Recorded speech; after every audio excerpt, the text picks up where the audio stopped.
Hi, I'm Hunter, and this is Kiawe. Kiawe was brought to the islands in 1828 by a Catholic priest for erosion control and shade, though some accounts say that they were planted so the thorns would drop to the ground and the natives would have to wear shoes and clothes, modernizing. It being introduced in 1828 means it arrived only years after the first colonists landed here in Hawaii. That means they quickly decided it was not enough to be a thorn in the native people's side, but in their foot as well. That said, Kiawe today is most notorious for its less desirable attributes. While Kiawe has historically been used as a livestock feed, a handful of islanders here are advocating for its incredible nutritional value as a superfood and making foods to showcase exactly that. The Kiawe bean pod can be ground into flour for ease of use, and the resulting powder is going to be sweet, diabetic friendly, gluten-free, as well as high in fiber and protein. Processing Kiawe is done in 3 stages, starting with the harvest, then washing and drying, and then milling, or grinding, powderizing, just turn it into dust. So let's get right into it and go harvest some Kiawe bean pods. First, you're gonna have to find a Kiawe tree, preferably a few. Next, you're gonna look for a good bean pod, not smashed, cracked, squishy, or flat. Almost every single bean pod will have perfect little holes in it. That's not a problem. It's a natural part of the Kiawe bean weevil life cycle. They live in there, emerge, and then leave. Kind of like a wasp to a fig, but the wasps actually are symbiotic with the fig. They provide something. And the Kiawe bean weevil is just a moocher.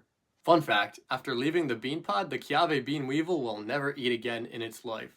It only eats Kiawe at the beginning, and then coasts on that. Once you find a good bean pod on the ground, dust it off, take a bite, chew it around, and spit it out. If you can taste the sweetness, you know you found a good tree. Rat bite is also a great indicator of good tasting bean pods. That's because rats have access to any Kiawe tree they want. If they're all drawn to one, it's for good reason. Gather up as many bean pods as you care to, and don't worry about the bugs, they'll come out in the wash. Happily haul your heavy bag of beautiful beans back home and prepare a wash station for step 2. Washing the bean pods with water is very important, as it will remove any debris from the bean pod and make bean imperfections more noticeable, allowing you to remove bad beans before the final product is made. Once washed, you can set them out to dry. Laying them on a metal surface is best for heat conduction, and ideally spread them out into a thin single layer. Cover the top with plastic to help trap heat in, leaving enough room for a vent or poke a hole in so the exhaust hot air can escape. And then just leave it outside for a few sunny days. Next, you're gonna forget it's winter and have the beans all get rained on the very day you put them outside. Now that you've washed your beans twice, let's go ahead and put them in the oven to dry. Do note, the sweetness in Kiawe bean pods comes from fructose. That caramelizes at 230 degrees Fahrenheit, so steer well clear of that temperature as you're drying them out. And since this is my first time ever trying it in the oven, I stuck around to monitor it and just kind of see everything was going okay. And it's a very good thing we were, because things were not going okay. The hot spots in the oven were getting very hot and burning some of the bean pods, so we reduced the temperature and kept it going. The beans are adequately dry once they're brittle enough for your fingernail to break some off of the end. Now that your Kiawe bean pods are collected, washed, and dried, it's time to move on to step 3, and we're gonna mill them. I do a little work with the pros here in Waianae, so we're gonna head up there and to see how they do it with their fancy machine. But I want to include a way for this to be done home production style. So I'm just going to hand this off to our R&D department, and they will let you know what they found. It's on? Okay. Yeah, so we first looked for a material that would be able to withstand the pulverization of the Kiawe bean pod inside. And lucky us, we had the perfect candidate laying right here around in the lab. So next, we just looked at a few different methods for pulverizing the Kiawe bean pod inside of the canvas bag.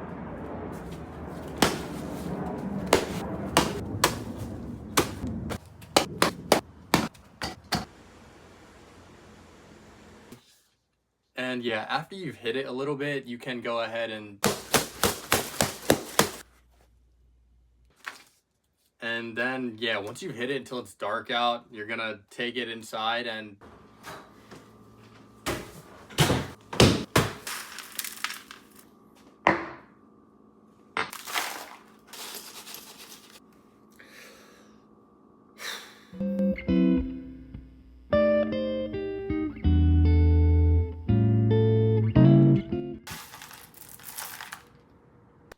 once you're done hitting it into small pieces, you're gonna take out the bigger pieces.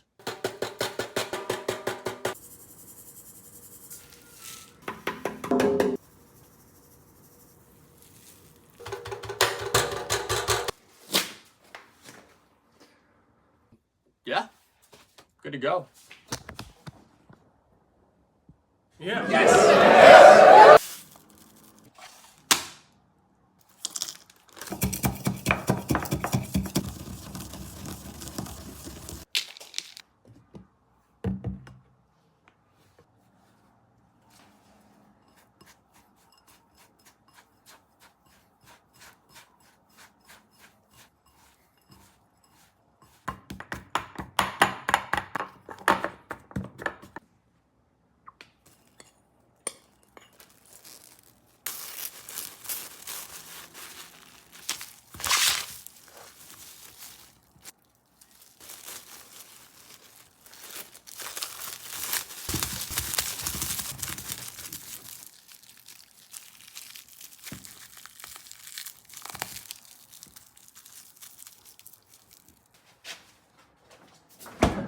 Yeah.